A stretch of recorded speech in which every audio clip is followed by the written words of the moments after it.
एक कहानी सीरीज में पेश है अफसाना धर्म। ज़ैबा को मशहूर होने का जुनून बचपन से ही था। वो स्कूल से लेकर कॉलेज तक की जिंदगी में हर वक्त कुछ अलग करना चाहती थी। स्कूल में लड़कों की बराबरी करते हुए अपने आप को लड़कों से कम साबित नहीं किया। वहीं कॉलेज में पढ़ाई के साथ दूसरी सरगर्मियां इसे अलग ही मुकाम दे चुकी थी। वो कॉलेज में मशहूर थी।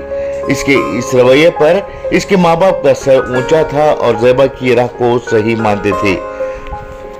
तालीम मुकम्मिल होने पर ज़ैबा समाज में मशहूर होना चाहती थी। इसके लिए वो कुछ भी करने को तैयार थी। चंद ही दिनों में ज़ैबा को साक्षी मिल गई। साक्षी से एक दो मुलाकातों ने इसकी जिंदगी बदल दी थी। साक्षी बहुत ही गहरी बातें करती। फिलॉसफी से भरपूर इसकी बातों से ज़ैबा बहुत मुतासिर हुई।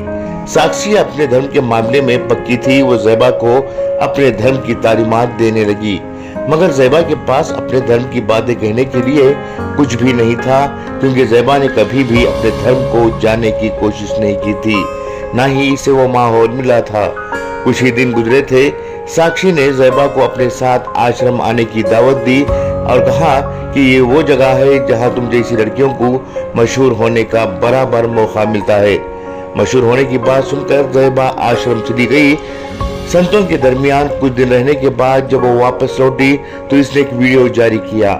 ज़ैबा ने कहा, हमारे धर्म में क्या है, इसमें कुछ नहीं है, हमें खुदा के नाम पर डराया जाता है। इस वीडियो के बाद ज़ैबा मशहूर हुई और अपने धर्म से दूर हुई।